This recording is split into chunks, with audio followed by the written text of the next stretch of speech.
Part 2లో చదువుకొని ఇక్కడికి రావాలి, అంటే పేపర్ 2లో చదువుకొని. సో ఇక్కడ కూడా నేను డీటెయిల్గా చెప్పే ప్రయత్నం రెండు జరుగుతాయి. సరే చూద్దాం. సో అవన్నీ బేరీజు వేసుకోకుండా ఆయన చేయడం, అదే టైంలో ఈ ప్రాంతంలో ఎక్కడ హైదరాబాద్ సంస్థానంలో జాయిన్ ఇండియా ప్రోగ్రామ్ కూడా ఒకటి ప్రారంభం ఉండే.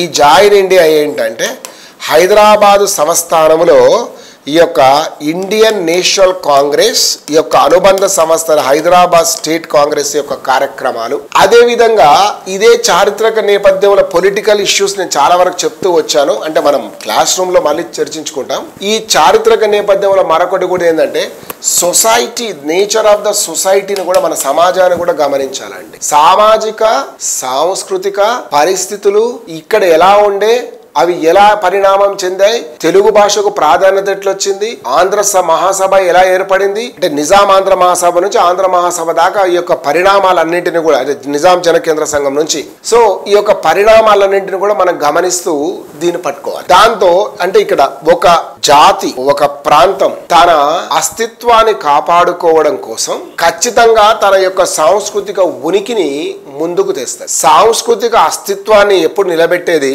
రాజకీయ అస్తిత్వం కూడా, రాజకీయ అస్తిత్వాన్ని ఎప్పుడు దారిలో పెట్టేది సాంస్కృతిక అస్తిత్వం కూడా. ఈ రెండు ఇంటర్ రిలేటెడ్. ఏ విధంగా అయితే భారత రాజ్యాంగంలో ఈ యొక్క కార్యనిర్వాహక శాఖ, శాసన శాఖ, న్యాయ శాఖలు ఒకదానికొకటి బ్యాలెన్స్ ఎట్లా చేసుకుంటాయో, culture and political situations and conditions also both ఒకదాని మీద ఒకటి ఏం చేసుకుంటాయంటే ఈ యొక్క ప్రభావాన్ని చూపించుకోండి. There is a lot of impact on each other. ఆ రెండింటి మీద ఖచ్చితంగా ఉంటుంది. కాబట్టి దీన్ని కూడా మనం చర్చించవలసి వస్తుంది. రైట్. అదే సమయంలో అసలు ఎక్కడ లేనిది భారతదేశం మొత్తాన్ని కూడా మీరు గమనిస్తే ఎక్కడ లేనిది కుల ప్రాతిపాదికన కొంత ఏమంటుంది దాన్ని ప్రోగ్రెసివ్. సో ఈ యొక్క ప్రోగ్రెసివ్ నేచర్ అనేది ఎక్కడ ఉంది అంటే తెలంగాణలో కొంత కనిపిస్తుంది. క్యాస్టిజం లేదు తెలంగాణలో, కులతత్వము లేదు, కానీ కులానికి సంబంధించిన కొంత అభివృద్ధి మాత్రం ఇక్కడ కనిపిస్తుంది. కుల భావన కొంత మాత్రం ఉంది, కుల చైతన్యం కొంత ఉంది అని చెప్పవచ్చు. కుల తత్వం వేరు, కుల చైతన్యం వేరు. ఈ రెండింటిని మనం ఒకటిగా చూడలేం. Casteism is different, progressiveness in your caste is the different. Forwardness ఇక్కడ మనకు ఫోర్ సైట్ అనేది చాలా ఉంటుంది, ముందు చూపు. సో అది ఒకటి దాన్ని మనం గమనించుకోవాలి. అందుకే కులాలకు సంబంధించి కూడా పెట్టాడు. అంటే ఇక్కడ వచ్చేసి కులానికి సంబంధించిన చదువుకునేటప్పుడు ప్రోగ్రెసివ్నెస్ ఎట్లా వచ్చింది, ఎందుకంటే భాగ్యారెడ్డి వర్మ సంబంధించిన దళిత ప్రజల యొక్క ఉద్యమం కానీ, దాంతో పాటు అన్ని కులాల వారు కూడా వాళ్ళ యొక్క కుల అభివృద్ధి కోసం దోహదపడ్డారండి. ఎందుకు ఆ క్యాస్ట్ బేస్డ్గా ఇక్కడ వచ్చింది, కులతత్వం లేకపోయినా అంటే నిజాం పరిపాలనా కాలంలో విద్యకు పెద్ద ప్రాధాన్యత అయితే ఇవ్వాలి. ఈ పెద్దగా ప్రాధాన్యతను ఇవ్వని దాని సమయంలో చదువుకోవాలని కోరిక ఉన్నవాడికి అవకాశాలు లేవు. ఉన్న దుర్మార్గంగా కేవలం మీరు పర్షియానో లేకపోతే అన్య భాషను నేర్చుకోవాలి, అది ఉర్దూ లేదా పర్షియా. అంటే ఇక్కడ ఎందుకు అదంటే ఆనాడు రాజభాష అది కాబట్టి వాళ్ళు చెప్పారు. నేను దాని గురించి కూడా మాకు తప్పుగా పట్టట్లేదు ఇక్కడ. కానీ ప్రజలు majority of the people their mother tongue Telugu or Marathi, Kannada అవుతుంది.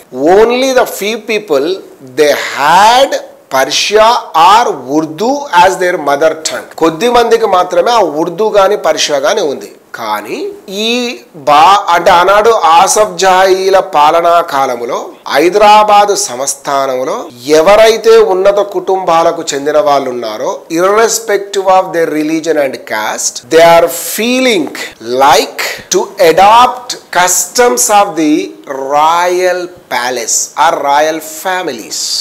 వీళ్ళందరూ కూడా ఉన్నత కుటుంబాలకు చెందిన వాళ్ళు. రాచ కుటుంబం వారి యొక్క అలవాట్లను నేర్చుకోవడం, పొందుపరుచుకోవడం అనే ప్రక్రియ కొనసాగుతున్న సమయం. కానీ కొంతమంది ఉన్నత విద్యావంతులు దీనికి కౌంటర్గా ఆల్రెడీ, సరే అది కూడా చెప్తాను, ఏది హైదరాబాదు రాజ్యంలో రాజకీయ ప్రక్రియ సంస్కరణల కోసం ఒక మీటింగ్ పెట్టుకోవడం, అందులో తెలంగి బేడంగి దాన్ని చెప్తాను. ఇక్కడ ఒక ఆర్డర్ రావడం కోసం, అంటే ఇది మెయిన్స్ పర్స్పెక్టివ్ వేరు, గ్రూప్ 2 పర్స్పెక్టివ్ కొంత తేడాగా ఉంటుందని చెప్తాను. సమాచారం అదే కావచ్చు, నేనేం దాన్ని క్రిటిక్ చేయట్లేదు. అది వేరు ఇది వేరు. జనరల్గా ఏదైనా మీరు అడిగితే you would have been attend my group 2 class, you would have been attend my group 1 class, అట్లా కాదు. కాన్సెప్ట్ మాత్రం నేను కొంచెం డిఫరెన్షియేట్ చేయడానికి ప్రయత్నం చేస్తాను. Obviously information is always is same. We are not going to be change any historical authentic source. Simply just I am trying to be change the orientation of the group 1 and group 2 year slightly. సరే, మళ్ళీ మనం divide కాకుండా వద్దాం. So ఆ రోజు కొంతమంది ఉన్నత విద్యావంతులు ఈ యొక్క మీ అందరికీ తెలిసిందే నిజాం రాష్ట్ర సంఘం, జనసంఘం, కేంద్ర సంఘం తెలుగు భాషకు ప్రాధాన్యత ఇస్తూ వచ్చే సమయంలో కులం ఎందుకు వస్తుంది ఇక్కడ సొసైటీలో అన్న దాంట్లో, అంటే ఈ కోణంలో కూడా చూస్తే అన్ని ఉన్నత విద్యా సంస్థలు కానీ ఏదైనా కానీ మనకు పర్షియా ఉర్దూలో ఉన్నప్పుడు తెలుగు చదువుకోవాలనుకున్న వారి కోసం ప్రత్యేకంగా కావాలి. తెలుగుకు ఆయన పర్మిషన్ ఇస్తలేడు, ఇచ్చే వరకు ఇచ్చాడు, ఇంకా ఉన్నత వెళ్ళాలి. అప్పుడు ఇక్కడ ఉన్న ఒక కొత్వాల్ గారు, నాకున్న సమాచారాన్ని మీతో కొంచెం ఆఫ్ అండ్ ఆన్ రికార్డ్ సమాచారాన్ని కూడా ఇస్తాను. అదేంటంటే, సార్ నిజాం గారి దగ్గర సార్ ఎవరో వాళ్ళ కులమో లేదో చదువుకుంటారంట, చదువుకోనియండి సార్, మనకెందుకు, మనకు ఖర్చు లేదు కదా. నిజాం కూడా కొంచెం పిసినారి. వాస్తవంగా చెప్పాలంటే he was the richest man face of the earth in his contemporary time, in his period, his life period, but he was a most miser fellow. అసలు రూపాయి కూడా వృధాగా కానిచ్చే మనిషి కాదు. అంత ధనాన్ని తను పోగేసుకునేవాడు. తర్వాత దాని పట్ల విపరీతమైన ప్రేమను కూడా కలిగి ఉన్నవాడు. కాబట్టి ఖర్చు లేదు, వాళ్ళ కులం వాళ్ళకి ఆ కాన్సెప్టులోనే తెలంగాణ ప్రాంతంలో ముఖ్యంగా హైదరాబాదు పట్టణంలో ఎక్కడ లేని హాస్టల్స్ వచ్చాయి. రెడ్డి హాస్టల్ చూడండి, గౌడ హాస్టల్ చూడండి, వెలమ హాస్టల్ చూడండి, మున్నూరు కాపు హాస్టల్ చూడండి, పెరిక హాస్టల్ చూడండి. కొన్ని నోటెడ్ ఉన్నాయి చెప్తున్నా, మిగతా నాకు అన్ని కులాలకు సంబంధించిన చర్చ నాది కాదు కాబట్టి అనే ఉద్దేశంతో. సో ఇవి ఇక్కడ ఆ కాన్సెప్ట్ కూడా ఒకటి మనం చూడాలి. సమాజంలో ఎట్లా, సమాజం ఏంటి, కులం ఏంటి, ఇక్కడ స్త్రీకి ప్రాధాన్యత, ఇవన్నీ అంటే మనం ఒక స్టేట్ కోరడానికి గల కారణాలు మొత్తాన్ని కూడా మనం ఇక్కడ విశ్లేషించాలి. అంటే అంత తేలిగ్గా రాదు అది. సో ఒకటి, మరి ఈ పరిస్థితిలో ఉన్నప్పుడు Hyderabad state Congress joint India programme అయింది. మరి మీ అందరికీ తెలిసిందే నిజామాంధ్ర మహాసభ ఎట్లా డివైడ్ అయింది. అతివాదులు మితవాదులు అయ్యారు. మితవాదులందరూ కాంగ్రెస్కి అనుకూలంగాను, అతివాదులందరూ కమ్యూనిస్టు పార్టీకి అనుకూలంగా వెళ్ళిపోవడం, కమ్యూనిస్టులు చివరికి తెలంగాణ సాయుధ రైతాంగ పోరాటాన్ని ఎత్తుకోవడం, రజాకార్ల అరాచకాలు కావచ్చు, లేదా to established communist rule in India కావచ్చు, లేదా ఫ్రీడమ్ కోసం అయి ఉండవచ్చు, లేదా ఫ్యూడలిజాన్ని అంతం చేయడం కోసం కావచ్చు. చాలా అనేకమైన కారణాలు. అసలు ఒక్కొక్కటిగా మనం మెయిన్స్ పర్స్పెక్టివ్లో చర్చించాలి. కానీ వినే కొద్దీ ఇది ఒక చాలా శ్రావ్యంగా కూడా అనిపిస్తుంటుంది. మనం డిఫరెంట్ పర్స్పెక్టివ్ చూడాలి. ఊరికే డేట్లు చదువుకొని పోకూడదు. ఇక్కడ రియల్లీ డేట్లు చదువుకొని పోయే పరిస్థితి మాత్రం చేయకండి. సో ఇవన్నీ జరిగాయి.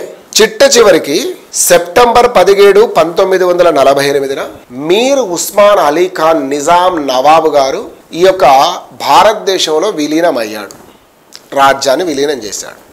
మీ అందరికీ తెలిసిందే నిజాం రాజ్యములో ఆయన విలీనమైన తర్వాత అయిన తర్వాత ఏం జరిగింది ఇక్కడ అన్నది కనుక చూస్తే రెండు పరిపాలనలు మనకు స్పష్టంగా కనిపిస్తాయి. ఒకటి ఎవరిది కనిపిస్తుంది మనకు అంటే, ఫస్ట్ వన్ మిలిటరీ అధికారము అంటాం. ఒకటి సైనిక పాలన, military administration. Second one civil administration అన్నాం. వాస్తవంగా ఈ సివిల్ అడ్మినిస్ట్రేషన్ కూడా ప్రజల చేత ఎన్నుకోబడిన ప్రభుత్వం ఏమీ లేదండి. మొదటగా జనరల్ జయంత్ నాథ్ చౌదరి ఆయన గారు పరిపాలన అంతా కూడా ఒక కొంతకాలం, ఫస్ట్ 1.5 year దాకా, మిగతా 1.5 year దాదాపుగా వీరిది జరగడం అనేది మనం చూసాం. సివిల్ అడ్మినిస్ట్రేషన్లోనేమో ఆనాడు ముఖ్యమంత్రిగా ఎంకే వెల్లోడి గారు ఉన్నారు. ఈయన సీనియర్ ICS ఆఫీసర్. సైనిక పాలనలో మొత్తం జయంత్ చౌదరి గారు ఉన్నారని చెప్తాం. ఈ రెండింటికి ముగింపు పలికింది ఏంటంటే జనరల్ ఎలక్షన్లతోటి ముగింపు పలికాం. ఈ జనరల్ ఎలక్షన్స్ మనందరికీ తెలిసినట్లు 1952లో జరిగాయి. సరే, హైదరాబాదే కాదు భారత రాజకీయ చిత్రపటాన్ని ఆనాడు చూసినా మొత్తం ABC అనే 3 కేటగిరీలు, అందులో హైదరాబాద్ 3వ కేటగిరీ B కేటగిరీలో ఉందని తెలుసు. ఈ హైదరాబాద్ సంస్థానంలో మొత్తం 3 ప్రాంతాలు ఉండే.